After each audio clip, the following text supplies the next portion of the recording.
Hello, Ducks fans. Welcome to another episode of the Quack Report, trade deadline edition. We're going to break down all of the Ducks trades. Trades. You get a person. Everybody gets a player. Exactly. And draft picks. Yeah, draft picks. Sorry. Okay, if we're including draft picks. You get a player. We get all your draft picks. Fucking give it to us. There you go. That's better. That's more like it. Yeah. So how far did we get into that? 30 seconds and I dropped our first word. All right, cool. Yeah. Yeah, we're obviously going to talk a little bit about the Panthers and the Ducks game, but it won't be long though. It won't be long. And we'll be serious about that. Yeah. Yeah, it actually won't be long. We have very little to say. But at this point, like we kind of had hope for the season. Before trade deadline day, we were like, okay, like we'll still have some good players. We'll still steal some wins. And we'll make good progress. You know, maybe, if we get lucky, we'll sneak into the playoffs. And then trade deadline happened. Like I guess it was really like the weekend for us. But like each passing day, I was like, we're not making the playoffs. See, now watch it happen. Yeah, right. But you know what though? The season as much doesn't even matter realistically. You got the building blocks and everything like that. I know we got like 20 some games still to go, which like throwing it in the towel, it's like, oh man, like but obviously we'll still bring the best content that we can and everything like that. But it's like, okay, yeah, like let's get to the draft here now at this point, right? So yeah. As much as maybe the season, you know, is kind of done at this point, not mathematically, but just, you know, you can kind of see the writing on the wall. There's hope for the future still, which that's fantastic. That's new. That's new as well. Like, I was going to say, it's like nothing like Bob Murray didn't really do. Now I feel bad because every time I bring up a fucking example and it's never directed at you, Carter, I promise. It always seems to tie back to the Edmonton Oilers in some facet. Bob Murray pulled the closest thing you could to Ken Holland in Detroit that you could without actually, you know, making the playoffs and getting booted in the first round. He was just kind of keeping the status quo, saying that they're going for the rebuild and stuff like that. And even then it took until literally this preseason to finally say the word rebuild. But he just kind of kept tiptoeing around it and stuff like that. Like, okay, we'll try to improve, but not really try to give anything away or that sort of thing. Obviously, you have to give in order to receive, right? Pat Verbeek, though, is doing exactly what he talked about. We'll dive into it more here after we talk about the Florida game. But, he's diving full-blown into it. And I've seen kind of mixed reaction, not going to lie, on Twitter, of oh, you know, like we're selling all these guys off, but like this isn't really a rebuild, we're just getting picks or that sort of thing. Picks are a currency, right? You can do a lot. Like I'm actually kind of excited for the summer for once when it comes to the Anaheim Ducks, because believe it or not, there's so much that you could potentially do. We'll get into all that here in a little bit, just kind of, you know, get you excited for it. But if you're on the fence, or if you're kind of in the park of, oh, you know, like this didn't really do a whole lot for us, actually, it's just a waiting game. I promise, as best as I can. Obviously, you know, not everything works out, but this is a good start. This is what instills hope in the franchise at this point. So it makes me really excited to, you know, cover a team during this kind of like official rebuild, and as drastic as it has been. So maybe not quite to the extent, but I made the joke to you looking at you know, our contract situations coming up, like on the Ducks there. It's a little bit of a we're going to completely tear down like the Arizona Coyotes, but it won't be that. There'll be a lot of, you know, re-signings and stuff like that coming up, but just how it looks right now, it's like, okay, we literally have almost all the room for Pat Verbeek to build this team how he wants. And again, just a reminder, this guy worked under Steve Yzerman in Tampa Bay and Detroit, right? Detroit's not quite there yet, but they're very early on in their infancy as well. To go back to, you know, setting another 25-year postseason record or whatever. Mm-hmm. But Steve Yzerman and Pat Verbeek were part of that crew that built the Tampa Bay Lightning until like the year before they left, pretty much. Early Steve Yzerman left, to winning back-to-back and potentially a third back-to-back Stanley Cup here. We'll have to see coming up. But this guy knows the long game and knows how to do it well.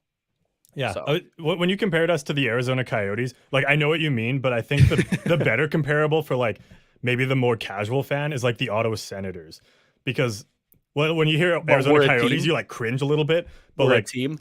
But we're a team, and we're actually not afraid to pay money.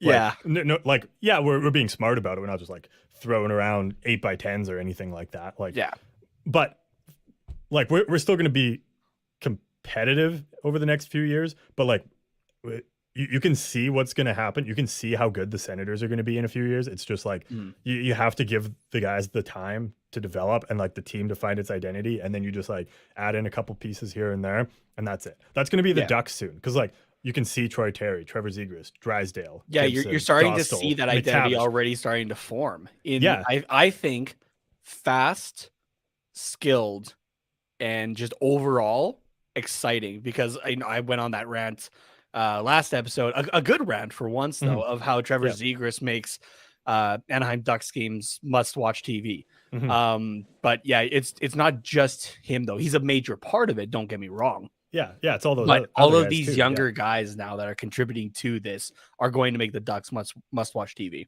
Yeah, it's like to draw that Ottawa comparable again. Like, they've got Brady Tkachuk and Tim Stützle, who are like the guys that you watch, but then they're also surrounded by Norris, Shabbat, Anton Forsberg he's all right for a goalie, I guess. He's doing better than a lot of the guys that have come through Ottawa's system lately. So who's the other guy? Oh, Batherson. That's the other guy I was forgetting, and that's why I panic deferred to Anton Forsberg there. But like you can see the guys and their identity, but like now it's just building it, and then they just need a few more pieces. We're just going to build, and then we need a few more pieces. So. Side note, a piece that the Senators have that I'm excited to watch a little bit more is somebody that you and I had seen quite a bit actually, in Mads Søgaard, goaltender there. I'm excited to see him develop more for the Ottawa Senators. So it's kind of terrifying. So he has the potential to be a very good goaltender in the NHL. So absolutely, yeah. But we should probably get back to the Ducks, and we'll talk about this game really quickly, because we know we want to get into the trade stuff. So yeah, exactly. So let's get into this Ducks Panthers game.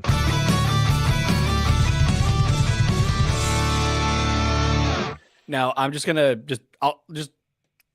can I give the wrap pretty much? You can obviously I honestly have very little to say about this game, so I have little to say as well, and I'm hoping I can do it actually probably in about 5 minutes. So I'm taking a look at the time. We have like the 9:20 mark on this recording. So starting now. Let's you're gonna give me a timer here. Let's actually set a 5-minute timer, and then after see if I can do it in that. All right. Okay. Here we go. And start. All right. So, take a look at the roster first of all for this game against the Panthers. It is pretty fucking bare bone. It's a good idea of what we're going to be seeing potentially for the rest of the season too. Raquel was scratched for an upper at the time. Lindholm was just an asset management move kind of thing.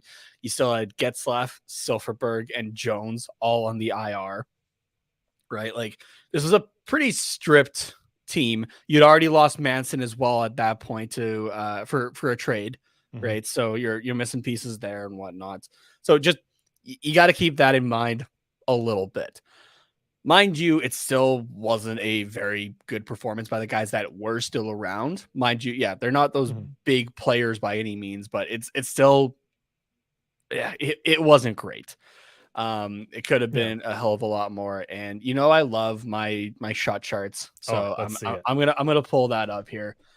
And I think it does really show, unfortunately, that it wasn't a great night. This is a reason to watch us on YouTube and Twitch as well, by the way. And if you are, thank you very much for doing that. Hit like and subscribe. Yeah. Wow. Very different on both sides there, Yeah. as you can tell. Not a Sorry, whole lot. this Yeah. I gotta say something here. This looks like it could be a sorry, I gotta slow down. This looks like it could be an ad for like wearing masks, like a public health ad. Like the left side is like, this is like how many droplets you spread every time you cough without a mask, and then Yeah. like with the duck side, it's like, and these are the ones you spread when you wear a mask, and Yeah, it's like it's not night nearly and as day. much. Yeah, exactly. Unfortunately, it doesn't favor us this time, though. With not a whole heck of a lot from the Ducks. You get a good amount coming from the defenseman on the back points there. A couple shots in the face-off dots, a few in the slot area, but it's very like Hawaii is more populated by islands than than the Duck populated the offensive zone with shots. Let's put it that way. On the other side, you have Florida, who just were firing from everywhere, getting a shit ton. Take a guess in the slot, but again, we were missing a major part in Josh Manson for that blue line. Just everything was not really set up for a good time. Let's put it that way. Yeah. However, though, you take a look at all those shots, and especially those, those high danger ones that you go like, man, that's a lot in the slot there. You maybe ask the question, well, given how things have been going lately, who was playing in net? Ladies and gentlemen, we saw for a moment there. I'm not going to say it is the return or anything like that because it's only been one game, but we saw a glimpse of the John Gibson that we all know and love. Exactly. Yeah, Gibson, and I'll end it on this because we gotta end it on a positive here, and I have one, and it's fucking great. I love to have it here. Gibson stopping 39 of 42 shots for a 929 save percentage. I talk about how his goal save above expected has not been great since the All-Star break. He's normally in the negative twos. He was a positive 1.29 for that game, which that's solid. Had 0 low danger goals against, which solid again, because we've been seeing a lot of those unfortunately go in. Only 1 medium and the other 2 were high danger chances. So that's, what, that works, and especially fine. Against an just offense fine. Like the Florida Panthers, like holy shit. So realistically, you take a look at this. This team was bare bones for like a good part of it. The team didn't look great, but you have the positive in John Gibson showing that he can return back to form. Stop the timer.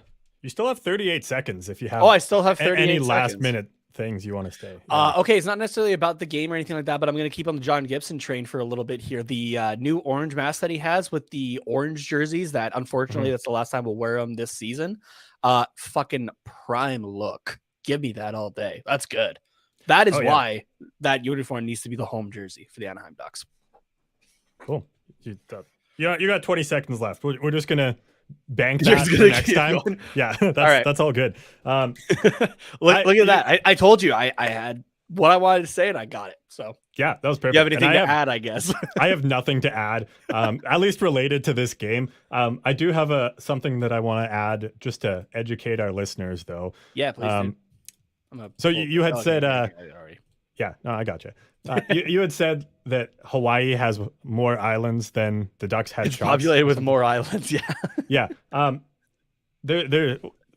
I mean, that kind of applies, I think, to pretty much every NHL team, pretty much every game. I don't think I've seen a game with this many shots before. That maybe has happened, but there are 137 recognized islands in Hawaii. So. Oh, holy shit! I didn't know that actually. Yeah, no, there's a lot more than you think, but. Yeah, the state of Hawaii officially recognizes only 137. There's only 8 major islands. There's 8 major ones, and then it says, according to the first sentence of their Wikipedia page, several atolls, which I don't know what that is. Oh, a ring-shaped coral reef. Cool. Cool. I mean, it has a picture, so it makes sense. But and numerous smaller islets, which is just a very small island. So now we know 137 total islands. Now we know. And now we know something for later in the show, by the way. Oh, sick. I feel like I know what it is, and that's Yeah. good. That gives me a lot less stress. You had brought up John Gibson for the positive of that game against the Panthers. And I agree with you 100%. There was still a lot of talk about this trade deadline, as there always is. There's always the speculations where, whether it's networks being like, oh, this guy might be traded, tune in and you'll hear it here first. Or it's like just random people throwing out ideas. John Gibson's name was out there a lot early this morning. It was, and that kind of terrified me, especially on the NHL network. Obviously, John Gibson had a 10-team list that he could select from. Yeah. So who knows if this team was even on there, but they were talking about the Edmonton Oilers needing some goaltending help, and that's the name that they were looking at. And I was like, oh, dear God, you don't want to. It's a little bit different on if you're just doing a rental in the division. You do not want to have John Gibson on the other side for the next 3 years that he has on his contract or something like that. You don't want that. So I was very happy that I just didn't. I mean, first of all, I was happy it didn't happen in general. So because I still man, I feel like we need the buttons like from the Dark Knight. I believe in John Gibson. Yeah.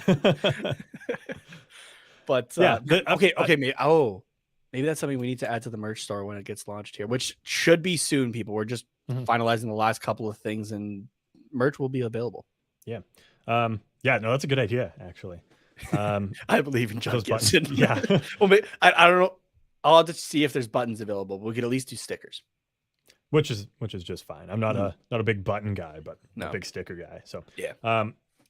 What was I going to say about John Gibson? Oh, the thing I realized though with that is that, I mean, it's obviously not the majority. At least I don't think it's the majority of Ducks fans, but there's definitely the crowd out there that is not a fan of John Gibson. They were like, he had some good years, but that was like 3 years ago. The guy is only 28. He is in the prime of his career. Yeah, exactly. And the Ducks haven't been fantastic. People are like, I get it, but like, even if you look at all the advanced stats and take into account the team, he's still like not even an average goaltender. And I'm like, okay, but like, how would you feel if you were playing in front of this, sorry to say, shitty ass team? Yeah, it's not great at times, and especially over the last while. It hasn't been great. It was fantastic for 4 years, and you're like, this is a fun team to play for, and then just falls off a cliff, and you're stuck with whatever this has been. It's like, and it all the blame falls on you. Like, no wonder he hasn't been playing great. Like, I believe when this team is good, or if he went to a very good team, like he would be playing elite goaltender level hockey. I know we didn't put him in the talk when we talked about elite goaltenders a few episodes back, but he was playing awfully at that time. So I still believe, and this was even before we started doing this show, and I really started to focus more on the Anaheim Ducks. I still believe that John Gibson is a underrated goaltender in the NHL. 100%. Absolutely. Yeah. That's not even up for debate that he's underrated. Like, a lot of people just are like, oh yeah, John Gibson, he's like that goalie in Anaheim that unfortunately plays in Anaheim. But that's what outsiders think. So yeah, but could have potentially been the backup. And I mean, depending like on how things could have gone or that, he could have, I think, had the starting role potentially for Team USA for the Olympics if the NHL had gone. Oh, so absolutely. There was a lot more pointing to Connor Hellebuck being the starting guy. Yeah. But he's kind of had a rocky season too, and it hasn't just been like a spurt of it. It's been for most of the season. Yeah, so. This is something I've thought about too, but just like haven't brought up on the show, just because I just keep forgetting about it whenever it's come up. But like we've talked about how since the All-Star break, John Gibson has been awful. But you think about it, and that time when they were doing like all their makeup games, John Gibson was supposed to be on Team USA as a starter or a backup goalie. Yeah, and then all of a sudden to find out you're not, like, that sucks. That sucks. Yeah. Like, I wouldn't be playing my best if I was supposed to be playing for a gold medal in, where were the Olympics again? I didn't watch them, so I don't remember. Japan or China? It was in China. China, yeah. Yeah. I know that they're different countries. I'm not racist. I actually couldn't remember because I didn't watch. Like, yeah, no, it was in China. Yeah, right. Yeah, like obviously he wasn't playing his best. Like that he just had like a major life event taken away from him. So Yeah. I mean, I think that has to do part of it as well. And instead, he went and got drunk in Vegas, and he was dealing with the hangover for the last like 3 weeks. Yeah, exactly. He's 28. Hangovers do last that long, I've been told. So once you get up there, anyways. So yeah. But yeah, thankfully, John Gibson didn't get traded. But we have a lot of trades to talk about since the Josh Manson trade we covered last episode. Yeah, that was just the beginning. Yeah, it really was. And I mean, we knew that it was coming. Like Lindholm was on the block, Raquel was on the block. Very few players were actually safe. Yeah, and yeah, like I feel like, just speaking in general here, we got solid returns for all of these players. I believe so. I don't think that any team overpaid. Maybe, I don't know. I don't. We'll maybe see like what some of these players do and what some of these picks turn into. But overall, some of these we're gonna be waiting a while to see. You know, if there's a quote winner of these trades. But yeah, the trade trees for these are going to be insane. Oh yeah, I'm looking at the Lindholm one right now, and I'm like, oh, that could go in so many directions right there. Oh yeah, absolutely. So yeah, let's we'll start. We'll go in chronological order. So we'll start with the Nick Delaurie trade that happened over the weekend. I don't remember which day. It doesn't matter.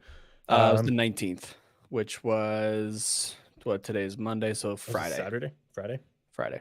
No, Saturday. Sorry, yeah, Saturday. Okay. Yeah, so the calendar for a second. So Nick Delaurie went to the Minnesota Wild, provide a little bit of grit in their bottom six. In return, we got a 3rd round pick in 2023. Now, that's not the 1st round pick that Pittsburgh was going to give us last year, but a 3rd round pick for 2023, which is going to be a very deep draft. That's a pretty good return, not going to lie. Yeah, exactly. And Delaurie is a UFA at the end of this year, I believe. So he's just a rental for Minnesota. So. Yeah. So yeah, that makes sense.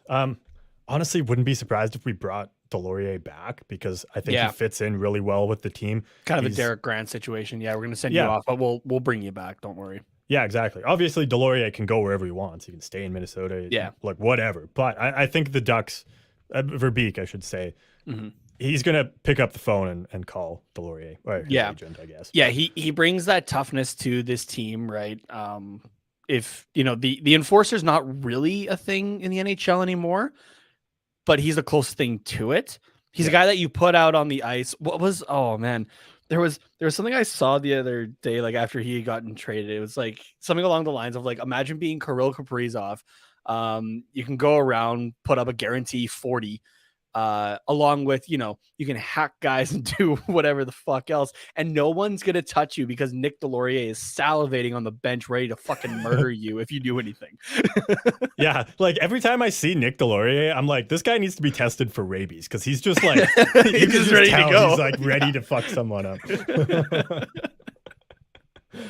But yeah, for Minnesota, that's and I was saying this from the start, like as soon as the Parise and Suter stuff, like the buyouts happened, I was like, man, this is the year they have to push for it, and they absolutely can. Nick Delaurie obviously not going to be a big time contributor on the points or anything like that for the Minnesota Wild going to the playoffs there, but he just brings that grit, and it's the intangibles, right, that he brings to a team that wants to make a deep run. I mean, obviously the goal for every playoff team is to win the Stanley Cup, but I think more than anything is that for the Minnesota Wild. So because after this, you're fucking handlocked or like handcuffed with the cap here, and it's only going to get worse realistically. So yeah, exactly. Like you said, they got to go for it. And definitely check out the Soda Pod on the Hockey Podcast Network. Yes. And because they'll cover the Minnesota Wild, and they have a lot to talk about between Marc-Andre Fleury, in case you lived under a rock over the weekend. He went there. They got Tyson Jost from Colorado, and then they got Nick Delaurie. They also picked up a defenseman. I don't remember. That was the San Jose trade, if I'm not mistaken. Yes. Oh, yes. Brodin? No, it wasn't Brodin. I can pull it up here. Middleton from San Jose. Right. Yeah, not Jacob Brodin. Middleton, in exchange for Kakinen. So yeah, they stocked up on all positions, so you can tell they're going for it. Absolutely. Yeah. Minnesota also picked up, man, this guy really gets around.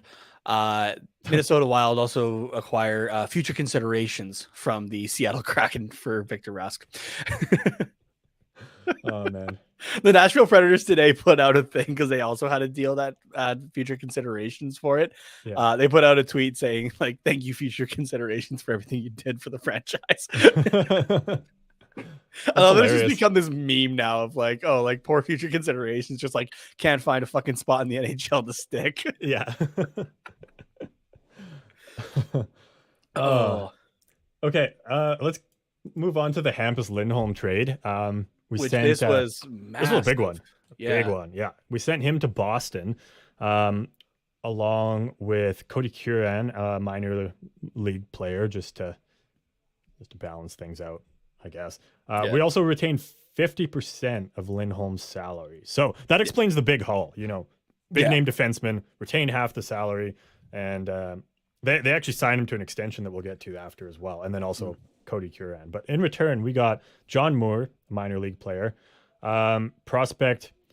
I know you know how to pronounce this, but I want to try. Urho Vakanainen. Vakanainen, yeah. Vakanainen. Okay. You're close. Right. You're honestly closer than I would have been without the pronunciation written out here. Okay. And then we got 3 picks as well. So we got Boston's first round pick in 2022, next year. A second round this summer. This year, sorry. Yeah. A second pick in 2023 and a second round pick in 2024. So 3 years of picks. Yeah. And those are all Boston originals as well. It's not they acquired it from somewhere else. So. Yeah. So they're going all in as well for the next few years, actually, I would say. Yeah. But yeah, Lindholm, I think a huge addition for them. I forgot to pull up his extension here, so let me 8 years, $52 million, which is 6.5 annually. Yeah. Also, it says reportedly a no movement clause. That is just in this article. So it's not confirmed yet. So yeah. What I was reading, I forget where I was reading it from, so I apologize if anyone's listening and they know it.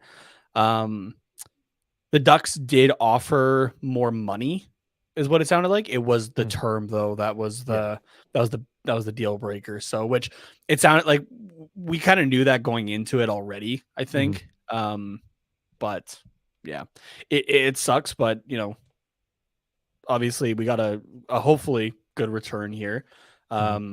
Maybe that first round pick turns out to be a guy that can replace a Hampus Lindholm or something like that. So potentially, yeah. But yeah, we'll have to see here. So yeah, Lindholm is 28, so that 8-year contract. I think he's 36. Or sorry, 7-year contract. I guess it was. I thought it was. No, he signed a 6. It's 8. Oh no, sorry, I'm looking at the wrong one. Yeah, it is 8. My bad. Yeah, I don't know why. No, 7 is free agency. Yeah. Yeah. No, I happen to be looking at his current contract, which is a 6-year one. Yeah. No, 8-year deal. So yeah, walks until he's 36. Yeah. So it makes sense that we didn't want to pay that, and because Verbeek has a blank slate and also all of these other young guys to sign, it unfortunately makes sense. Cap Friendly has a full no move and a full no trade for the first 5 years of that deal. So up until on Lindholm for Boston. Yeah. Oh shit. And then in the last 3 years, it's a modified no trade where Lindholm submits a 15-team no trade list. So that's a big contract. So Boston's already looked ahead to those last 3 years. So they kind of have their own way out of it if it's not working out as much anymore. Okay. Yeah, they could trade it. Yeah. Because like for me, obviously I'm not an NHL GM outside of playing fucking franchise mode on Chell. But even then, I'm not like if there's like a 28-year-old or something like that, and I'm looking at a free agency, I'm not going into like the mid to later 30s. I'm trying not to do that, and like it still surprises me when like real life GMs do that. But in this case, though, with what you're saying there of like a 15-team trade or no trade, that makes a lot more sense because then there's still okay. He could be moved if for some reason it's not working out anymore. So yeah, exactly. So I like this deal for Lindholm from his perspective. Oh yeah, I like a great it for Boston. deal from his perspective. Yeah. I think Boston is showing that they're going for it for this year, and next year as well, since they don't know how long they have Bergeron for, and he's obviously I was going to say their organization. But I was going to say it's realistically however long Patrice Bergeron wants to go for. He'll probably just be signing 1 year after 1 year kind of thing until he just decides that he can't do it anymore. So yeah, exactly. It's kind of like the Penguins and Sidney Crosby with Evgeny Malkin there, right? As long as you have those guys, you're going for it. So yeah, exactly. So it makes sense, but also it shows that they're kind of planning for the future because Lindholm's going to. The way I see Lindholm, the way he plays the game is he's not always going to be like your. Yeah, exactly. But he's not always going to be that top defenseman. Like I think as the years goes on, he's going to kind of regress down to that second and third pairing. And yeah, it sucks you're paying $6.5 million for your second and third pairing guy, but it's all the intangibles that he's going to bring, and he's still going to be an effective player. So I think that I don't foresee this contract aging poorly. I think it's just not for quite a while at least. Not for a long time. Yeah. And then we get a haul. Like sure. we get a haul, my dude. Yeah. So yeah, no issues. Another first rounder for this year in 2 seconds that we can use. One of them being in that deep 2023 draft, supposedly deep. So I'd essentially say that's 2 first rounders for Hampus Lindholm. Yeah, looks good. Because, well, yeah, the way the draft works, Boston would have a high second round pick, right? I always forget if the NHL draft snakes or not. I think it snakes after the second. Is it after the second? Yeah, okay. So this would be a later second, potentially. It would probably be a later second. Yeah. So okay, cool. Anything else on the? I don't have anything. Yeah, I don't have anything else specifically on the Lindholm trade. Okay. So unless you do, we can take a quick break. Do you want me to get some stats on Moore and Becca Nainan? Oh, sure. Yeah. Just a little kind of what they're doing kind of thing. Yeah, sure. I honestly didn't know if they had played in the NHL. I kind of just assumed they didn't. So so John Moore, he's got a cap hit of $2.75 million. 31-year-old left shot. He's in the second last year of a 5-year contract that was signed with Boston there. Where's his stats here? Here we go. So this season with the Bruins, he hasn't played a whole lot with them specifically, just really not a whole lot this season, actually, which is kind of surprising. This year with the Boston Bruins, though, 7 games played, 1 assist for on the year. He's played more minutes, though, in the past. The 1920 season with Boston, 24 games, had only 3 points.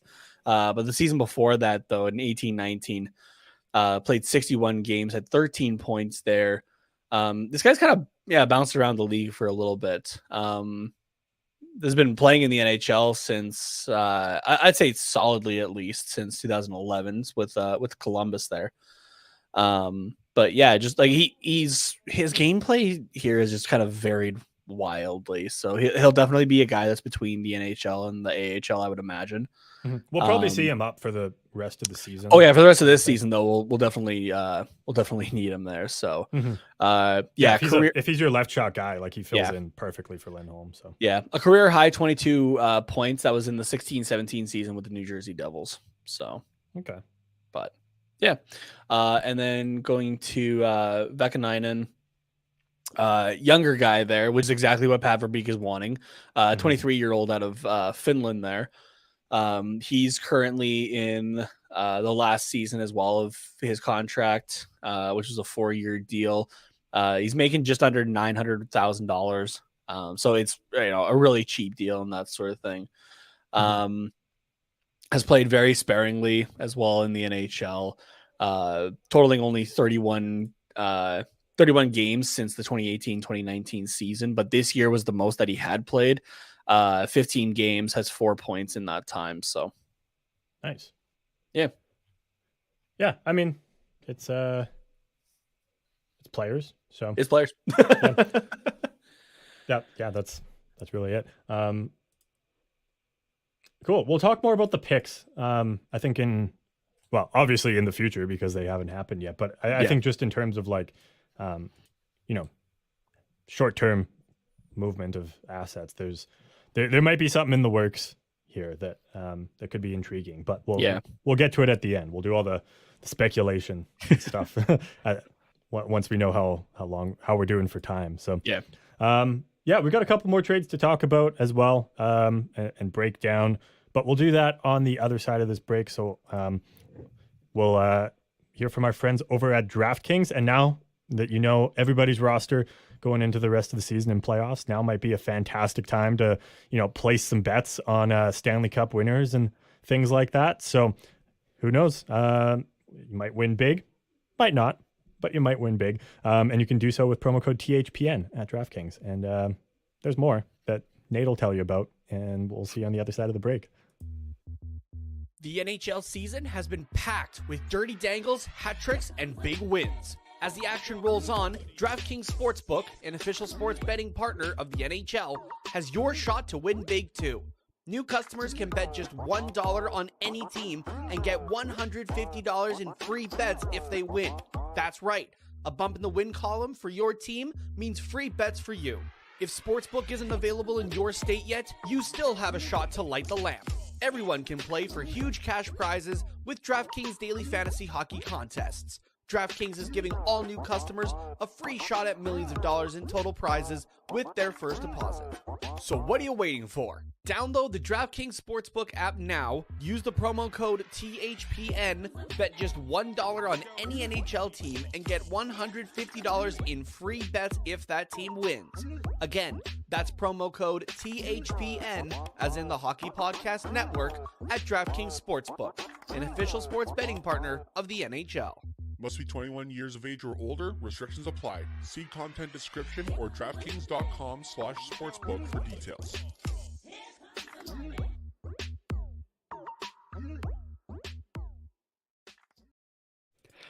Just quickly here, sorry. I've been thoroughly enjoying the out of every team possible. The San Jose Barracuda, their Twitter admin has been great. The person's posting their Halo kills. It's been fantastic. So they had tweeted just a little bit ago here, my boss just traded me. And then Jonathan Betcher, I hope I'm saying that right, who's the president of the San Jose Sharks and the Barracuda, replied on his own Twitter saying, luckily it's past the trade deadline, so Central Registry avoided it. You're back. That's just, I don't know. That's just been a fun account lately, actually. So it's been entertaining to take a look at that. So nice. Okay, more trades to talk about here. So Rickard Rakell was the next one. Happened last second. Yeah. So and so for a long time we didn't actually know what the return was. We just knew Rakell was going to Pittsburgh. It slowly trickled out. We eventually found out, 2022 second round pick. And then you're like, that's maybe not what you want. But then you see like some of the other names and you're like, okay, it kind of makes sense that it was only a second instead of a first. So Aston Reeves was one of the players involved coming back to Anaheim. Dominic Simone was the other NHL player. They've been around for a few years. We got some notes from Nick Berlansky that we'll read off in a second as well. And then we acquired a prospect, a goalie, whose name slipped my mind, Kale Klang. Yeah. Or Cal. And it's his signing rights as well. I'm going to clarify that quick. Okay. Yeah, because he's only like 20 years old or something, right? So he played, I think he's 19. Yeah. 19? Okay. I know literally nothing about that guy. I didn't have time to look up anything on him. I'll be able to tell you in a little bit here. Okay, cool. So yeah, overall, I think we got some solid returns. Again, it's for a rental of Rakell. He hasn't extended with Pittsburgh yet, and I don't imagine he will until the end of the season, or end of playoffs, I should say. So it makes sense that it's not a ton, but I think we got a lot of good pieces back that we could use, or we could not. And also, there's the option of signing Rakell later in free agency. So yeah, no, not a. I don't know. I feel like this was an underwhelming trade, but when I step back and look at it, I'm like, okay, it makes sense. There's benefits to it, yeah. I tune out a slight bit. I don't know if you said that there's a 35% retention on Raquel as well by the Anaheim I didn't Ducks. say that. I didn't say that. I didn't even know that actually. So so 35%, which is about 1.3 million there. But yeah. So that second round pick. At first it was like, oh, okay, you can kind of see it. And like when it was first trickling out, it was just a 2022 second, a prospect and a player. And you're like, okay, obviously you want to see what it is. Because remember last year, Bob Murray was asking for a first overall pick and a high end prospect for Rickard Rakell. So it's like, okay, but yeah, you got some depth pieces here that you can obviously do something with still in Dominic Simone, Aston Reeves, and young goalie in Klang there. So I don't know, where do you want me to start on that? Do you want Klang, or do you want to talk about what Berlansky said, or let's start with Klang. Yeah, and then we can talk about the other guys. Yeah, sure. So Callie Klang was just drafted in the 2020 draft there, 77th overall. He was a third round pick by the Pittsburgh Penguins. Is currently unsigned, so we have his signing rights. It's basically in the idea of like, okay, now we drafted him, right? We have first dibs at signing him, or that sort of thing. Hasn't played any North American hockey yet, but I did pull up his elite prospects are here. No, wait, that's not his elite prospects. Where did that go? Here we go. Way too many tabs open. Yeah, I have so many tabs open right now. Me too. 19-year-old out of Sweden. He's currently playing for, I am going to butcher this, Rogel BK in the SHL. This season so far, he's played 17 games, has a 10-5-0 record, a 2.28 goals against, and a 915 save percentage with a shutout in there. Nice. He also represented Sweden for just the for the U20 team, just international junior play, where he played 4 games, had a 1.2 goals against, and a 951 save percentage with a shutout in there, a 2-2-0 record. So that's just this season as a 19-year-old. Which, okay, you take a look at like the junior numbers, and yeah, that's fantastic. But as a 19-year-old, this guy is putting up a 915 in the SHL, which is the top league in Sweden. You get a lot of guys coming out of there, right, who are highly touted and that sort of thing. So I feel like there's a lot of goalies that come out of Sweden as well. Yeah, the Swedish league. So. Yeah, Sweden has been awesome for goaltenders lately. So to make it as correct me if I'm wrong, but just judging by the name, doesn't sound like a Swedish name. So I would imagine he's not a Swedish national. Or am I wrong? Sorry, what do you mean by that? Like he's was he like born in Sweden, or was he? Oh yeah. Oh, he was. Yeah, he is Swedish. So wow, yeah, he's a Swedish kid. Okay, cool. I didn't know that. I assumed like just by the name, I was like, oh, it sounds like a Canadian or American name, and like he's just going to play in Sweden. But okay, that makes sense. Yeah, so I do have the description here from Elite Prospects from their 2020 draft guide as well. Okay. So describe, he plays from his goal line out, rarely getting caught stranded too far from his crease, and is difficult to beat around the post or down low. He has a great read of the game and doesn't seem to struggle with adapting to a stronger pace of play. He also recovers well when he does allow a tough goal. Now, I'm reading that honestly for the first time, and I'm not trying to, hype this kid up or that sort of thing. Honestly, we may never see him in a Ducks uniform, but knowing, it's okay where he's from, but hearing, or I guess reading this, reminds me a lot of a guy who just recently had his number retired by the New York Rangers, Henrik Lundqvist. Yeah, I just like the description feels very Lundqvist, right? Because Lundqvist also didn't play out very far, was able to recover really quickly.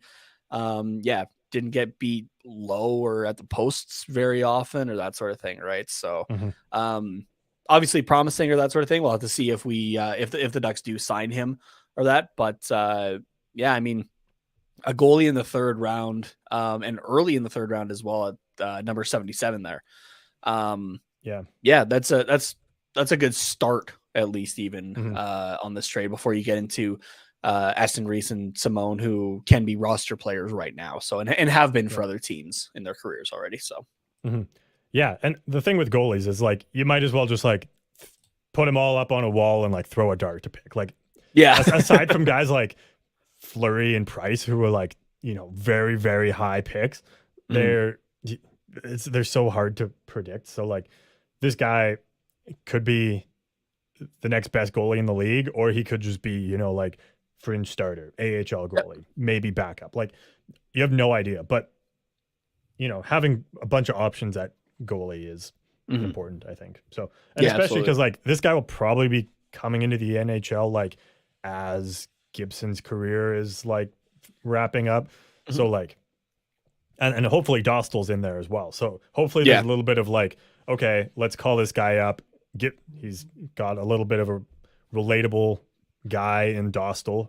And then also like there's the veteran experience of Gibson. So like if this kid ends up turning out to be something, like the timeline works out quite nicely for when he would be in the league. So yeah.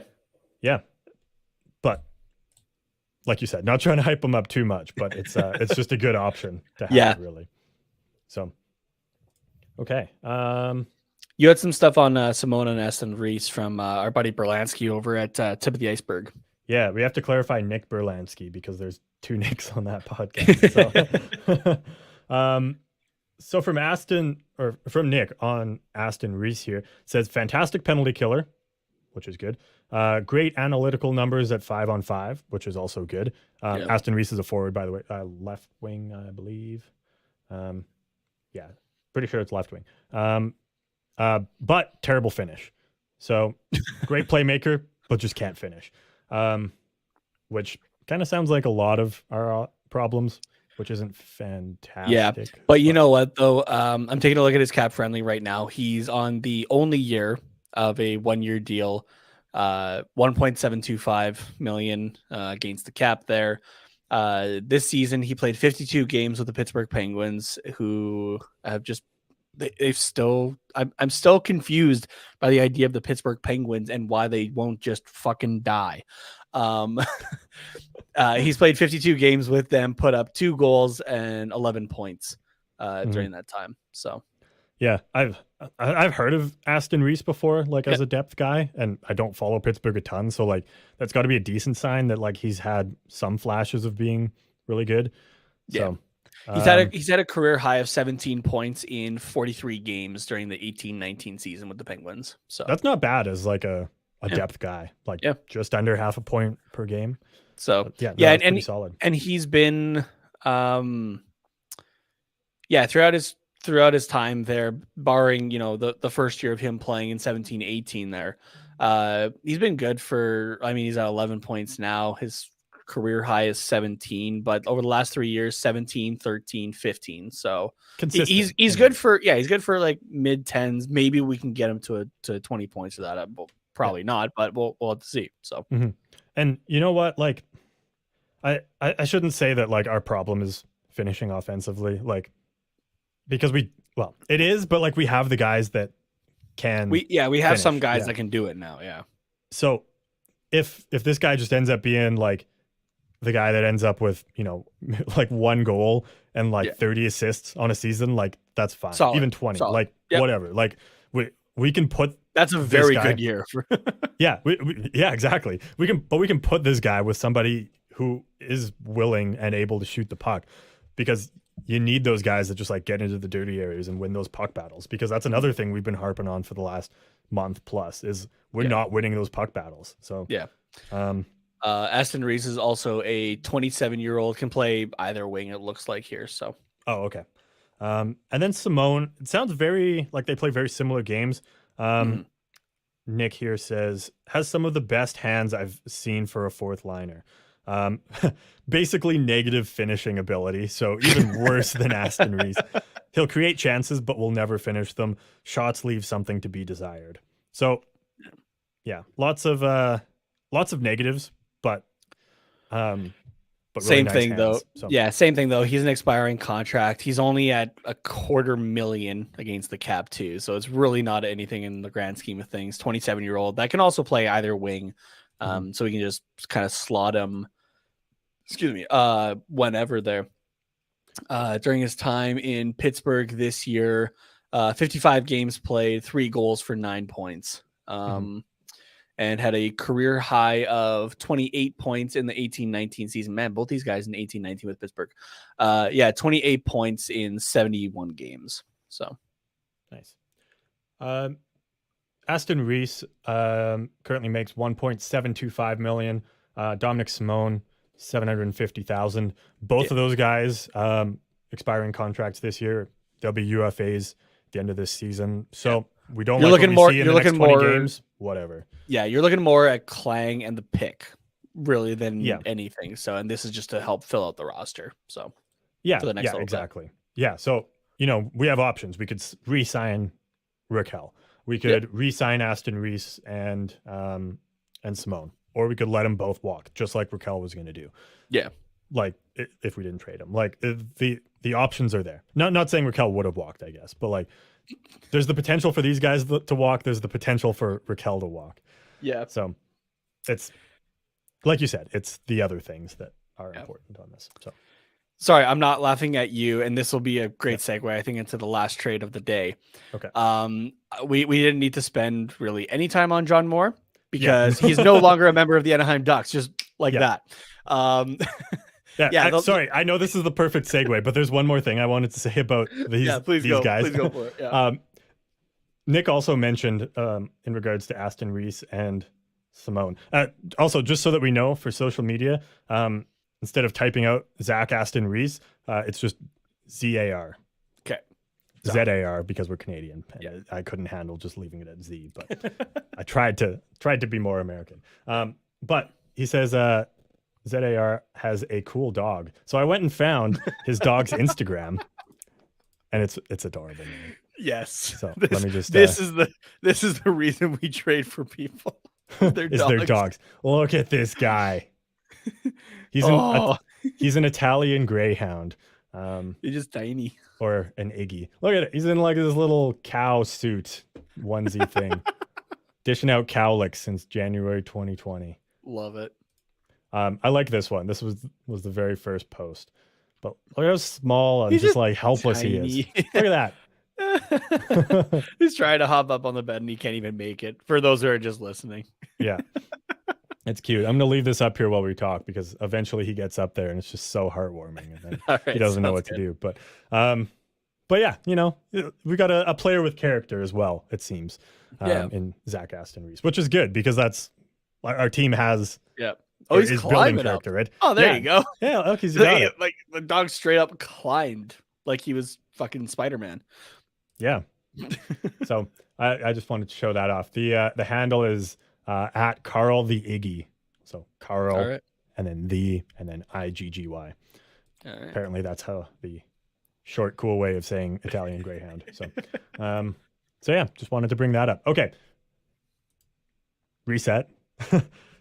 Perfect segue time. Yeah. Aren't you glad we spent 5 minutes on John Moore for him to be on our team for 4.5 seconds? Dude, I'm laughing about this because I made a joke of like, oh, maybe we trade the Ryan Kessler contract, and somebody actually fucking did it. And as soon as I saw it, I'm like, oh, that makes too much sense. So the Anaheim Ducks acquire Evgeny Dadonov and a 2024 conditional second round pick. The conditions are that Anaheim receives Vegas's second round pick in either 2023 or 2024. So Anaheim will be able to have the choice of which one they want. No, actually, sorry. I just want to jump in on that. Okay. It depends on the results of the condition on the Eichel trade. So we will, I'm assuming, get the. Oh, okay. So there's more coming still. Yeah. So the Eichel trade condition is if the pick is in for their first rounder. Oh, no, sorry. It was the second round we got. Yes. Okay. So Vegas traded their 2023 second round pick to Buffalo in the Eichel trade. And the condition is if Vegas's first round pick that they included in that deal is in the top 10, then Vegas will transfer their 2024 second round pick instead of their 2023 second round pick. Okay, so we get a pick depending on a completely different deal from a few months ago. Yes. So we get a second round pick, but we don't know actually which one Buffalo yet. Yeah. Okay. Okay, thank you for clarifying that. Because all I have right here is just they receive this pick or this pick. So normally it's just they get to pick which one they want. That's what I thought too, but Cap Friendly had it all sorted out and they had the string tied. Okay. So Dadonov and a conditional second round pick in exchange for the contract of Ryan Kessler, which is just LTIR space. Which is what they need. Which is desperately need. And John Moore. So which you know what, that kind of works for the Ducks actually, because that took off $3.5 million on our cap. Yeah. Damn. Yeah, that's fine by me. And also, like, Evgeny Dadonov is not a $5 million player. Oh, well, I have no issue saying that, but he's still a good forward and a good depth player. And I don't know. I've always kind of liked Dadonov. Like, I try and draft him in like deeper fantasy leagues. So I have him on one of my fantasy teams now as like a depth guy. And not $5 million player, but like consistent half point per game forward. Does a lot of things well and makes up for a lot of the holes that we lost on our roster and probably will continue to have next season. So yes, it sucks paying him $5 million next year, but this year and next year, but then he's just gone. We got a pick for taking him on. So like, if he just walks, it's not the biggest deal. And we'll still be able to have the room to sign guys like Terry, Zegras. Oh yeah, absolutely. The important ones. So I will throw out there as well that Dadonov had to submit a 10-team no trade list, so we were not on that list. Hey, that's pretty good. That's good. Yeah. I mean, you take the 7 Canadian teams and then Arizona, Buffalo, and one other team that's worse than Anaheim. Yeah. Which that also continues into Seattle next maybe. year. Yeah, Seattle. That continues into next year, which is also the final year of his contract. Yeah, $5 million. This season with the Vegas Golden Knights, he had played 62 games, had 15 goals, 27 points. This guy can put up points, though. We know that. With the Florida Panthers, he got his career high in the 18-19 season. Man, we're going for guys in the 18-19 year, apparently. Played all 82 games that season, scoring 70 points with the Florida Panthers. Yeah. So, yeah, I remember that was a huge season, and that's where I was like, oh man, this guy's like pretty good. Yeah. And then he just hasn't been able to replicate it. But I think the closest, I mean, the prior 2 seasons he got close. That 19-20 season that got shortened because of COVID. Has played 69 games, nice. 47 points. And then the season after, which is the COVID season in 2021 with Ottawa, 20 points in 55 games. And remember, Ottawa sucked as well. So yeah, exactly. The only team they could seem to beat was the Calgary Flames for whatever reason, but they just got their ass handed to them by the other 5 teams that they had to play that year. So it's really just with Vegas this year. But honestly, Vegas is just a absolute train wreck, and I love that. This was something that I talked about on a different podcast that I was on for a little bit, of how I thought that with the way that Vegas was just, we have somebody that can replace you. We have no loyalty. Get the fuck out of here, kind of deal. Yeah. And I think that was even before the Marc-Andre Fleury stuff I was talking about. That it was Nate Schmidt. That's what I was talking mainly about it. And I love how now it's. I'm obviously I'm not taking like credit for this thought or anything like that, right? Like obviously a lot of people can generate this after looking at what Vegas does. But it was like I said that, and now you have the top guys in the hockey industry, like Jeff Merrick and stuff like that, who are saying this as well. And I remember when I first said it, man, I got blasted on social media for it, and now everybody's turning towards it, and I'm just like, was it really that far of an idea though? Like, like Vegas is. And Nate's like laying in bed at like 1-2 in the morning, scrolling back in his Twitter. He's like, "Why do I post so much? I want to retweet this thing from 2018." Exactly. Yeah, I had quite a few people who were just like, no, you got it all wrong. Like everyone's going to want to go to Vegas still. And that it's like, yeah, they want to go for the money. But after that, like once your pen is to the paper there, unless you have a no trade clause, they don't give a fuck about you. For Bill Foley, the Vegas Golden Knights, they only care about winning the Stanley Cup, which that's awesome. But they are, it's eventually going to become, okay, I can get my money there, but am I really going to be around very long? So, yeah, exactly. So, yeah, it's interesting. Yeah. Yeah, I don't know. I'd say if I was to give a rating on this trade deadline, the week. Yeah. The week, like just everything, like from Josh Manson to now. That's really when our trade deadline was. Okay, out of 5 stars, what are you giving it? I was gonna give a grade, but out of 5 stars, I'm gonna give like a 4 out of 5. Like, I agree with that.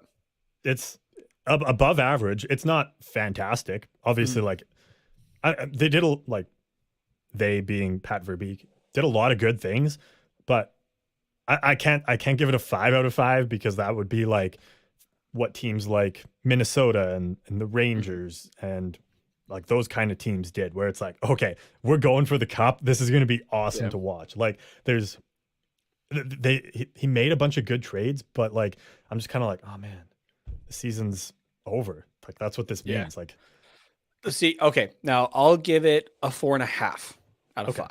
Okay. Because I'm seeing, there's a good goalie prospect in there. One of the guys that we picked up, we were able to turn around right away. So, we gained an asset in that respect. But I'm also looking at, it's kind of what I talked about earlier, where it was, no, it's not going to happen this year, probably not next year, but you're looking a little bit into the future, right? Like that's your hope. That's where this team is looking towards right now. And I am seeing, we'll go back to Manson because that was, the start of everything. I'm seeing 1, 2, 3, 4, 5, 6, 7 draft picks acquired. And they, like, the lowest one here is a 3rd round pick. And that's 2 of those. Yeah. Oh no, sorry, just 1. Yeah, everything else is a second or a first round pick. So that is just stocking up and taking a look at the draft picks that we have for the next few years. Which, when the trade deadline was going on, and it was like, oh, okay, for a 2024 draft pick, I'm like, man, 2024 is like so fucking far away. No, it's like 2 years, bitch. Yeah, exactly. Take a look at this year for the draft, which is a pretty good year for the draft. It sounds like 2 first round picks. We still hold our own. 2 second round picks, a 4th, 2 5th, 2 5ths, and a 6th. Look to next year. You have our own first round pick still. You have 3 second rounders, 2 third rounders, 4th, 5th, and 6th. We're missing our 7th. And then even to 2024, we have all of our picks along with Boston's 2nd for that year. Yeah. So we have stocked up on picks, which are all in, the first, what's the math? Yeah, the first 64 picks, right? We're going to get some quality players, and 423 draft where, that should be deep. The first 3 rounds, we have 6 of those picks. Yeah. That's awesome. Potentially 7, depending on what goes on with that Vegas one. Yeah, so we'll have to see there. And obviously they're not going to be like, okay, we've drafted them, they're playing for us the next season. But like, we're not years. Yeah, we're not going to pull the mistakes of there's quite a few teams that have done it. Say the Rangers with Lafreniere. I think he could have used a season down in the minors still or something like that. Yeah. We saw it like a lot in the early 2010s with the Edmonton Oilers, right? Even there's one other example I had in my head, but I can't think of it right now. But yeah, we're not going to be pulling that mistake. Pat Verbeek has already talked about how, he wants these guys to develop in the minors and that sort of thing. So, and be ready to join the NHL. So he wants to give them their time, let them develop and everything like that. So, for this trade deadline, this is the most active trade deadline that we've had in our 3 years of doing this show. and it's by far the best one at the same time. Because sometimes it is good to be inactive and have a good one. But yeah, this was active. We did very well, I think. We picked up guys that, will help just fill out the roster for this year. They might, prove that they're worthwhile, even more so for the future of the Anaheim Ducks as well, potentially. Yeah. You got guys that fill out the roster. You got a nice goaltending prospect in there, which those are always good to have too. And I mean, really, Anaheim, knock on wood, we haven't really missed in the goaltending department over the duration of the franchise, really, for the 27, 28 years this team has been around. Right? Haven't had too many, bad cracks at goaltending. So I can't think of a time where our goaltending has been the issue. Yeah. What I should say, when our fully healthy goaltending has been the issue. Like, we've always had solid, reliable. Anaheim has literally run into the problem of having too many good goaltenders that they had to ship. That they had to ship them off. So yeah, exactly. It's not a bad problem to have. Yeah. So I'll give it a 4.5. We got a lot of solid high end picks, quite a few of them for 2023 in there. We picked up guys that'll just help fill out the roster. Got a good prospect. Yeah, and you know what, we got the return as well on everybody that would have been a major loss to lose to just free agency. We actually were Pat Verbeek was able to get a deal for all three of those big names coming out of Anaheim. So which is perfect. Yeah, I'm not honestly, not too many GMs in my recollection have always been successful with that. So exactly. Yeah. Last move I want to say, and then we'll take a quick break here. This one just kind of flew under everybody's radar, and it's not the biggest, so I figured we'd save it for last. But we made a waiver claim, picked up a guy by the name of Gerald Mayhew from the Philadelphia Flyers. That was a couple days ago. Totally missed that. I don't know if you saw it on Twitter. I did see it, but I didn't really know anything yet to say anything about it. I'm just pulling up his stuff. No, that's totally fair. Depth guy, UFA, $800,000, 29 years old. He's a body that is going to fill out our roster for the rest of the year. Maybe re-sign to another minor contract. 25 games this season with the Philadelphia Flyers, 6 points in that time. But that very, very little to say on that front. But just in case you're watching the game and you're like, who is Mayhew and where did he come from? Now you know. So we got a couple more things to fill out on the podcast here. Upcoming games we're going to get to. We're going to do some speculation on some of these other assets that we've acquired. So if you want to dive down the rabbit hole with us, definitely stay tuned for that. But before that, we're going to hear from our friends over at the Grit and Barrett podcast. Richard hosts this one. He does a game over segment. He's done it the last couple, last year for sure, I think, and he wants to do it again this year. But as teams are eliminated, he wants to bring him in to chat. It was a lot of fun when we went on and talked to him last year. So I'm sure we'll do that again in the near future. So while you're thinking of it, might as well go and subscribe to the Grit and Barrett podcast, and you can get that little mini series done and get updated on when we appear on that, and maybe some of your other favorite THPN shows as well. But on the other side of the break, we'll have some more discussion here. Hello, my name is Richard Blosser, host of the Grit and Barrett podcast here on the Hockey Podcast Network, covering the Hershey Bears, the 11-time Calder Cup champions of the American Hockey League, and the 2018 Stanley Cup champion Washington Capitals.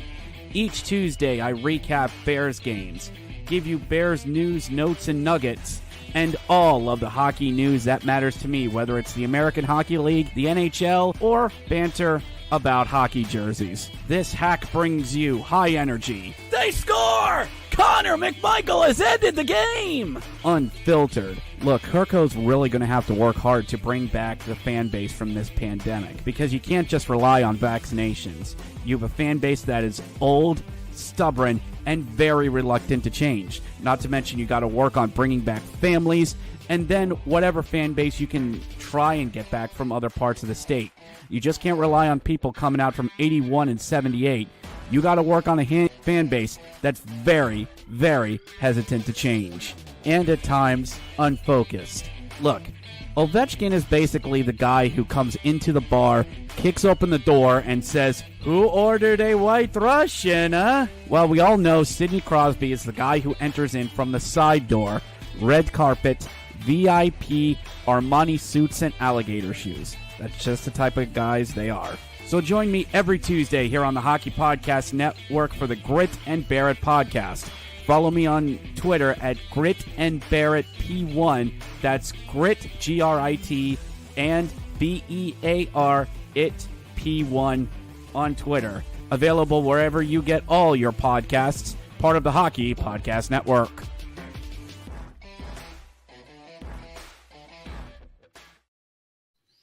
With the Dadonov trade, I was just catching up in a group chat that I'm in that shared the trade in there, and he was talking, somebody was talking in there of, Mark Stone and or Robin Lehner are about to be magically healed.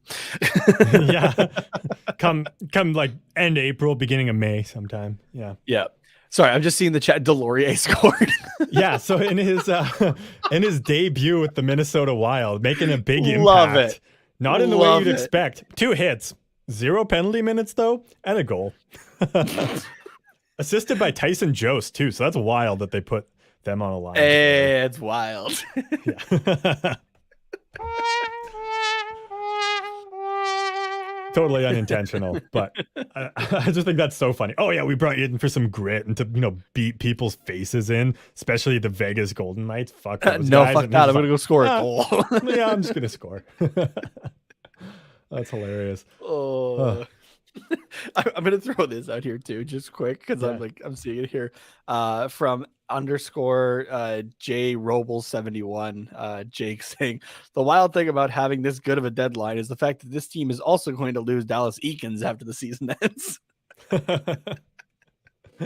Oh man, I don't know why this made me think of that, but and I know that you know this, but as somebody who doesn't regularly follow the Flames, I've seen a couple of headlines from Daryl Sutter recently. Oh, it's great. The dude's hilarious. He's so good. He's so just blunt and not short. No. Like he's what there's a term for it. I know what you mean now. He doesn't say much, but the little that he says, concise. He's concise. There you go. Yeah. Yeah, like the first one I saw, and it made all the commentators or like the reporters, I guess, laugh, and he was just like straight face, like, "Come on, next question, let's go." It was when he was asked something about the playoffs and against like Colorado or something. Oh yeah, it was like playing Colorado in the playoffs is like in the first round is going to be a waste of 8 days for whoever that is. It was something in regards to like, are you happy with like the position your team's in? And yeah, just glad I'm not wild card. That team is gonna get their ass handed to them pretty much. That was funny. And then the one I saw, just I can't remember if it was this morning or if it was yesterday, but it was I just saw the headline. I didn't see the video, but it was like, oh, like how are you handling like the stress of trade deadline? And he's like, well, I'm not going to be traded. He just doesn't give a fuck about the players. It's so to the point. It's great. Like you can find compilations on YouTube of his, as people have coined it, Sutterisms. Nice. It's fantastic. If you just want to like have a good laugh for about 10 minutes or something like that, you could probably find a few of those compilations around. They are good. I love listening to that man. He is so funny. I either want to coach like that. He definitely picks his favorites as well. Mm-hmm. It was Haley Salvian from The Athletic, who covers the Calgary Flames now, was covering the Ottawa Senators for quite a while there. She was gone for, I believe it's for the Olympics, actually, she was gone for. And like Sutter had noticed that she wasn't around or that. He's just like, when's Haley coming back? It's like, I want to talk to her. Probably way nicer to look at and talk to than like all the Eric other, Francis. We'll even just say the Eric Francis types, like the sweaty 100%. old white dudes. Yeah. And I mean, like, Daryl Sutter's obviously one of those too, but like, he's got a young brain, I'm sure. Yeah, like, good old farm guy from Viking, Alberta. Yeah. So what else was I going to say? So I want a coach like that. Either like Daryl Sutter, that's just like hilarious to talk to, or I want like one of those newfangled young coaches, that are like, not like necessarily like homegrown, because I don't even know who our AHL coach is, which is bad, but like just like fresh ideas, like young team, young coach. So either way, I think it's going to be fun, but I don't want like just Dallas Eakins, or I was like gonna say Dallas Eakins still actually has to be gone first before we get an actual coach in here, so we'll see. But most GMs like to hire somebody that carries the same vision that they're looking at, or something like that. So probably Eakins is gone about. So, but we'll Lauren, who I know listens to the show, will be we'll be very happy, absolutely. So but yeah, we'll like we promised, we're going to get into some speculation here. We'll put the tinfoil hats on in just a second, but let's briefly talk about upcoming games, which we have one coming up Wednesday at 7 p.m. Pacific time against the Chicago Blackhawks. And not only can you just watch that game with your favorite, sports network, whatever. Well, is there more that you can do while you're watching this game? There is. You can make nachos. You can make wings. You could go to the bar. You can sit naked on your couch if you want. Okay. Honestly, we're recording at like 6:30 local time. I actually haven't ate anything today. You haven't eaten anything? That's wild. No. It was honestly, I woke up, I went straight to the TV. I had the TV on, I had the iPad on with like both different channels for trade deadline. I had the computer out and was like checking my phone. It was deadline for me without being an insider. Was like I was trying to keep track of everything pretty much because I knew we were doing this. Yeah. And then I mean, like I did the same, but like we both don't live in mansions here. Our kitchen and living room are almost the same room. Like you couldn't grab a bowl of cereal in the intermission. We didn't have any milk. It doesn't matter. Just, toddler it and grab yourself a Ziploc container of Cheerios and just like tongue those down. You don't even have to use your hands. Just like chicken peck it. No, I was just like so focused on all of that. And then if you're watching the video, I don't have it in it right now, but I went and picked up a fucking sling for my shoulder. I don't know what I did to it. I can keep you updated on the next episode because I have an appointment with a doctor on Friday to see what the fuck I did to it. If you go back and watch the video, though, you can tell I haven't been moving my right arm too much. I didn't notice actually. So. But so then it was okay. I had to go pick up a sling, and then I rushed back. I made it in time for a job interview with 5 minutes to spare. Had that interview, and then I transferred over to this. So I've been go since like 8:30, 9 o'clock this morning. So. Oh dang! Yeah. Well, that beats me sitting on the couch in the underwear with a bowl of honeycombs watching trade deadline. I've honestly just been like coffee and water. Pretty much so. The essentials. But once we're done this, I'm gonna grill for the first time this season. We get some hamburgers, so it's gonna be good. Cool. Well, I never did get out what was special about the Chicago. Yeah, sorry. I was just like, okay. You're making me hungry. Like nachos and fucking wings. No, we're gonna be doing one of them newfangled watch-alongs on the THPN YouTube channel. Reacting to this new roster, this new era of Ducks hockey that we're going to get to experience for 20 games. Thankfully, Chicago's in the same boat, so it could actually be a decent game. And we don't have to worry about Marc-Andre Fleury the other net either because he's now in Minnesota. So yeah, exactly. And I think we're done our games against Minnesota, so I believe so. Nicely. But yeah, you can catch us on the THPN YouTube channel just a few minutes before 7 p.m. Pacific time. We'll be on, and then we'll be, reacting to the game live and doing a little bit of commentary and answering your questions. The chat's always bumping over there, so it'll be a fun time. Come hang out for a period during the intermissions, the whole game, whatever you feel like doing. But yeah, we'll be there Wednesday, and that'll replace our live stream that we normally do. So it just makes sense with us recording a day late for this episode, and then no sense doing a live stream after just that one game when that's literally all we're going to have to talk about. I guess there will be the Nashville game that's on tonight as we're recording this in a few hours, but that's true. I don't have high hopes for that game though. So no, I don't either. Never know. I mean, we got a bunch of new players, so maybe everyone's trying to prove themselves, and it ends up being one of the best games of the season. Who knows? But we'll push that episode a little bit to. We'll record it Friday night, so it'll come out Saturday. where we'll talk about those games, do a review, spoilery review of The Batman. So if you haven't seen that, go check that out in theaters before listening to that episode, unless you don't care about spoilers. But Yeah. So whatever. and that'll follow our normal thing as well. Like it's going to be the hockey talk first before we get into that. So yeah, exactly. You don't have to like be on alert that like we're going to be talking about the Ducks and then shout out a Batman spoiler. Yeah, or anything like that. So well, it'll be very separate. Yeah, John Gibson had a great game. Batman is Bruce Wayne.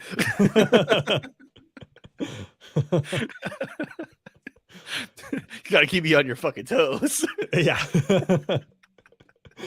People's hands just on like the volume button. Yeah, exactly. But so watch along on Wednesday.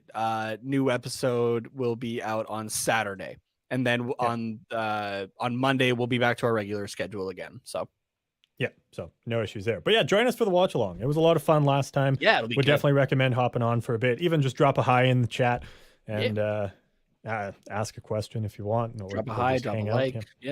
Yeah, all that fun stuff. Okay, let's get into it. Just a little bit of speculation here. We don't have a ton of time. I mean, we have as much time as we want, but we like to keep it somewhat condensed. Somewhat. With the Ducks getting that first round pick in the Lindholm trade, that gives us obviously 2 for this upcoming year, our own, and then a first round pick. And we have a metric fuck ton of second round picks, which, like you said, are a huge currency in the NHL.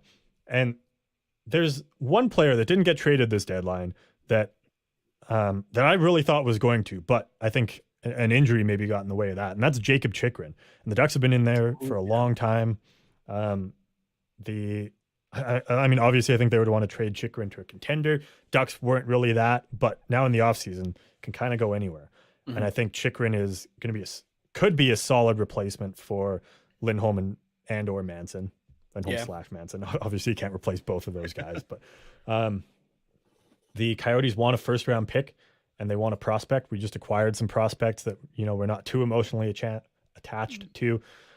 We could give them the Boston first round pick. We could throw in a couple seconds because we have a ton of those. And that gets a few more people into the games. Like, it's not full on rebuild mode. Not to compare Chychrun to this guy, but like, you look what the Rangers did. Like, they were like, yeah, we're going full rebuild. It's going to be a few years. Oh, now we got Artemi Panarin. Guess we're not rebuilding anymore. Like, sometimes just that Panarin, one extra piece. Yeah, just that one extra piece just takes you up. So like, we get prime Zegras, prime Terry, another year of Drysdale, Jacob Chychrun, John Gibson returns to form. Like, all of a sudden, we're not looking like a rebuilding team. We're looking like it's looking on the good. Cusp into the playoffs. And then, now all of a sudden, this team is in win now. Let's go. Which is exactly what Pat Verbeek believes this team to be, and that's why he wanted to take this job. Is it's not he won't be starting from the ground up. He's like, there's a few things done here at least that it's kind of like a midway point. So he's just here to finish it off pretty much. Yeah, exactly. And getting Jacob Chychrun would be absolutely huge. Oh yeah. And like, I don't know. Well, I guess Arizona's not in our division anymore. So like, we still see him a few times a year, but like, it's not like trading them it's to not say Vegas rival, I know Vegas is in our division too. Damn it. It's not like trading them to Minnesota or like Colorado or St. Louis or Nashville. Like, you're still a little bit more removed. So, I 100% believe that acquiring all these assets are to put in our best possible offer for Jacob Chychrun. And I think we're one of the very few teams that have the ability to make it a deal like that, like without, giving too much up. And like, we have the assets that they're looking for is what I'm trying to say. And then also we have the cap space. Like, we don't have to clear out the space for Chychrun. Like, it just makes a lot of sense for him to come to Anaheim. Yeah, I agree with that. So I'm kind of wondering like how many of these we actually do save at the same time though, because like I said, that 2023 draft is pretty deep. We definitely shouldn't get rid of all those. I was gonna say you could. Yeah, I agree though that you could look at that Boston pick in the first round for this year. Maybe even the Boston pick though from 2024 in the second round. Yeah, exactly. And then if we'll know by I guess the draft lottery, which obviously happens before the draft, if how many second round picks we have in 2023. Oh wait, what's the condition on that Eichel one? It's the 2022 pick. If it's in the top 10, then it affects the 2023, 2023 second round. So we'll know if we have 4 or not. Like if we have 4 second round picks, like obviously you can't have too many picks, but that's a lot. Like I think we could part with a first and a second and then maybe a future second. Yeah. And that still leaves us with a first in that 2023 draft and the ability to acquire another one, 3 2023 second round picks, a first round pick for this upcoming year, and then 2 second round picks for this upcoming year. Like we still have a lot, but then we also have Jacob Chikrin. So yeah, I don't know. It makes too much sense, right? Like if we don't get Jacob Chikrin, it's because he doesn't want to come here, or some other team offers like their star forward, like Nathan McKinnon, Crosby, McDavid, Stützle, Matthews. Like one of those players is being offered for them to put in a better deal than Anaheim. Yeah. I don't know. Is the tinfoil hat maybe a little too tight? What do you think? I don't think it's too tight. It's definitely snug on there. Don't get me wrong, but it's not out of the realm of possibility. I don't think. Yeah. Okay. So. Yeah, I don't know. Yeah, we'll have to see. Pat Verbeek has a plan. We'll have to see if Jacob Chikrin is potentially part of it or not. So. I really hope so. Yeah. So that's really all I had to say. Like, obviously we still have assets to move around for players. Oh, but like, yeah. I think Chikrin's kind of the next big trade bait. Like everybody else has moved already. So. Yeah. I do agree. Yeah, I have nothing else really to add, honestly. So I'm just like, sweet, we got assets. We can do pretty close to whatever the hell we want.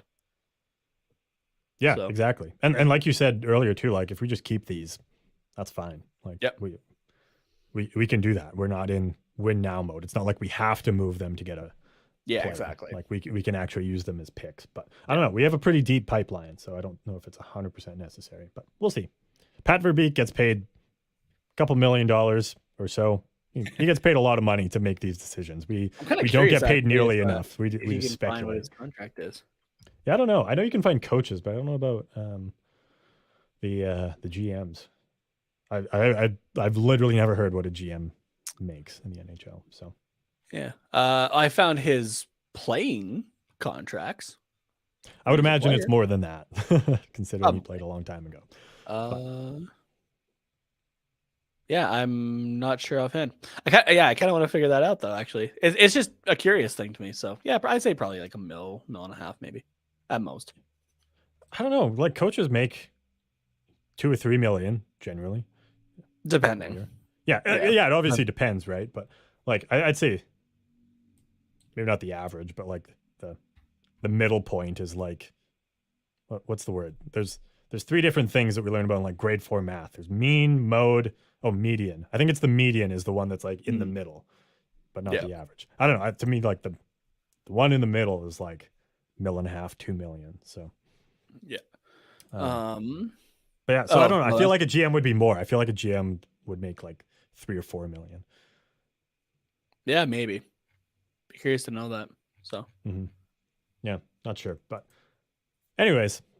That's something for another time, maybe. I know you have something for what's cracking. Yeah, I do. Okay, so we can get to that to wrap up the episode here.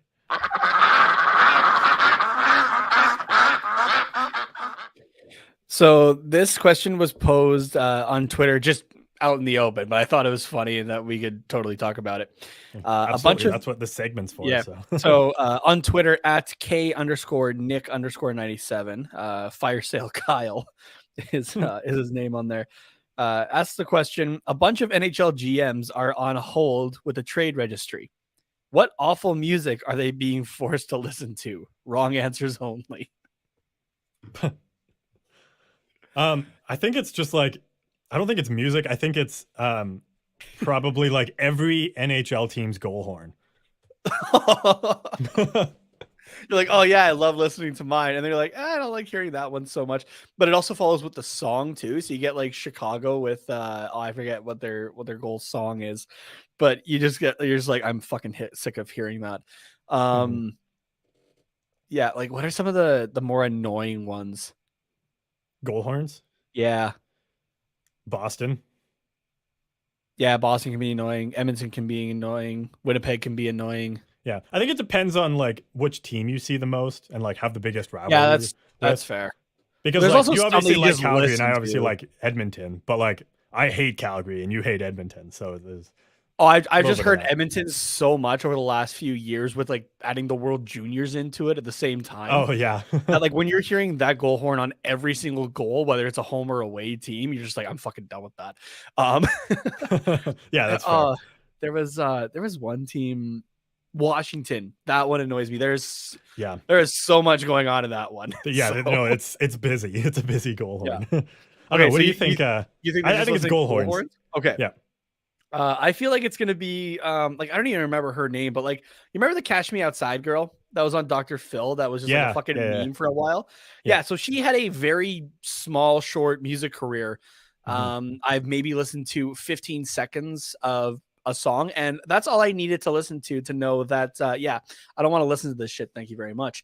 But you know, with the NHL, they probably believe that that's what that's what the kids are listening to, and that sort of thing. And you know, it's the NHL just being a little bit out of touch still. They think that this is what's popular, but it's also going to come cheap to them to be able to use the song. So yeah, I think it's whatever the Cash Me Outside Girls song is. That's what they have going on. So cool. I think it also or it's the Arkells.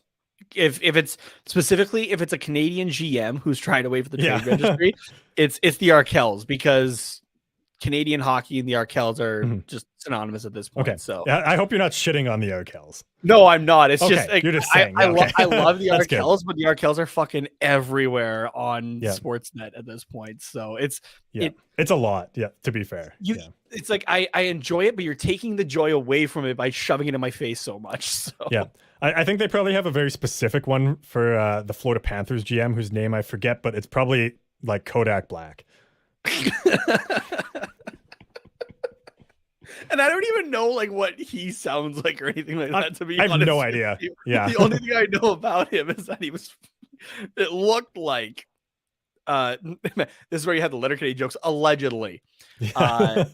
Allegedly was only twerking, dancing, whatever in the box, but grinding, whatever it is. Yeah. Yeah. I didn't know that like that was still a thing either. Grinding. Like I thought that was a thing that we did in middle school dances, and then like once you hit grade 10, you're like you were lucky enough in middle school to have like grinding at the dance. Oh yeah, man. What are you gonna do? Kick everybody out of the dance? Oh no, I meant like you had somebody grinding with. Oh no, not me specifically, but like I was like, damn, lucky dude. Never had that. I do remember going to one dance. I think it was in high school though, and somehow like just everybody. It was just like a grind train, like like the what's the one where you put your hands on everybody's shoulders and like you do the train around. What's it called? I want to say it's the cha-cha, but it's not. No, the conga. Yeah, conga line. Yeah, I think so. Yeah. Conga line. Yes, that's what it's called. Yeah. Thank you. It was like that, but it was like just a bunch of horny teenagers grinding, and it was like 80% of the gym, and it just was like it just kept getting longer. It was like that snake game where you're like, I definitely didn't go to that dance then, because I do not remember that whatsoever. Yeah, it was weird, man. That's fair. See, like even at school dances, like it's the same as like when like we went to cabarets like in early university or something like that, where like I'm not normally on the dance floor. I'm normally just like hanging out at a table, having some drinks, just enjoying like watching everybody dance or that sort of thing. That was the same thing for me in middle school and high school as well. I was just like sitting off in the corner, like having a pop pretty much with like a few friends and just hanging out. So yeah, exactly. You were like, if your other friends went off to get a drink, like you stood so incredibly still that people thought you were a cardboard cutout. Yeah, exactly. I still get mistaken for the one that I have in the corner over there. Anyways, that's all I have for what the awful hold music is. Yeah, GMs are in the queue. I mean, yeah, goal horns is still a pretty good one though. Yeah. I don't know. Do you have any other ideas what it could be? Oh man. Yeah, I don't know. It's just basically something that's like in the vein a little bit of what everybody's listening to or like what's popular, but it's like it's off brand, if that makes sense. Like it's not what it's in the vein of it, but it's not what like a lot of people are listening to or that sort of thing. So yeah, like when you go to the mall and you're like, oh, is this Eye of the Tiger? And it's like an acoustic version that's like it's Tongue of the Lion down and yeah, yeah, and it's like it sounds the same, but it's like very stripped down. Yeah. That's like one of my favorite meme templates. It's like, Mom, can we have this? It's like, no, we have this at home, and it's like this at home, and it's like a pile of shit. My girlfriend and I were talking.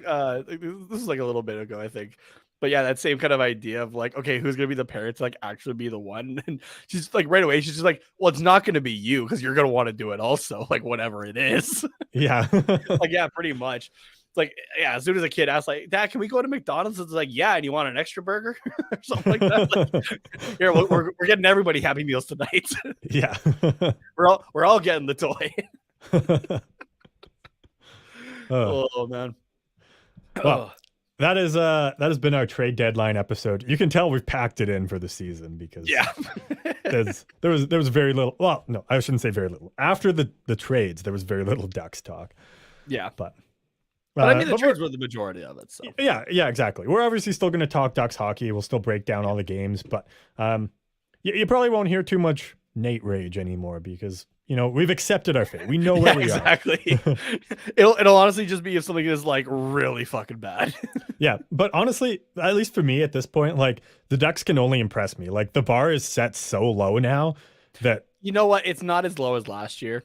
No, it is quite a bit higher than that. So if we get fully back to last year mode, then I'm gonna be a little upset. But yeah, no, exactly. But like, I don't even think we play like really awful teams for the rest of the season. No, we're playing good teams for the majority of it, besides San Jose on Saturday, I think.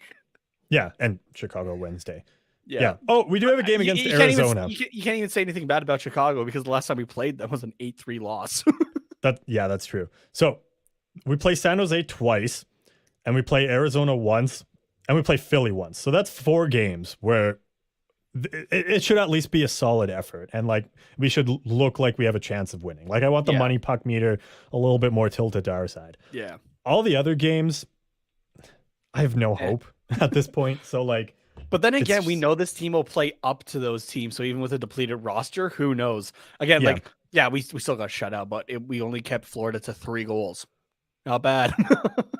Yeah, I mean, thank you, John Gibson, but like, yeah, it was all him. Exactly. Yeah. But yeah, I don't know. It's we'll have to see. Oh, yeah. I'm honestly going to tune into games now just for the hope of some Zegras magic. Yeah, like pretty much. Another Michigan goal or like whatever the fuck else he can come up with. That's why I'm tuning in now. That's probably why 98% of Ducks fans are tuning into these games now. And that's why other hockey fans should tune in also, just in general. So yeah, exactly. You got the hiccups here. And if you want to know when something happens, like the second it happens, at least for the Chicago game, tune into us on the THPN YouTube channel for a watch along. Because we'll be doing that Wednesday night again, 7 p.m. Pacific. Drop by, say hello, drop a like, comment, whatever. Just hang out for 5 minutes, the whole game, whatever you can manage there. It'll be a lot of fun.